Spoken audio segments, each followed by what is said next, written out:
এখন এআই এত রিয়েলিস্টিক হয়ে যাচ্ছে, দুদিন পরে আসলে এটা যে এআই এটাও হয়তো বোঝা যাবে না। It's very alarming actually. শুধু আমার না, আমি বলবো যে আমাদের সকল কলিগদের, স্পেশালি ফিমেল কলিগ যারা আছে, তারা সবাই আসলে এটা নিয়ে প্রতিনিয়ত হেনস্থার শিকার হচ্ছে। এবং আনফর্চুনেটলি বাংলাদেশের মানুষজন আসলে বুঝে করে নাকি না বুঝে ইচ্ছা করে আসলে ওরা এটাকে মনে করে যে এটা আমাদের ভিডিও বা ছবি এবং আপনাদের কাছ থেকে এরকম আশা করি নাই, তারপর আবার শেয়ার করছে এরকম করে।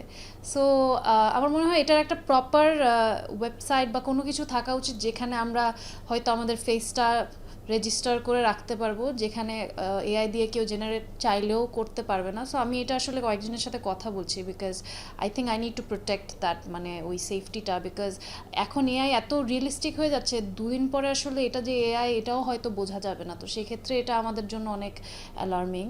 সো আমার মনে হয় আমাদের সবার এটা নিয়ে একটু দেখা উচিত যে কী করা যায়।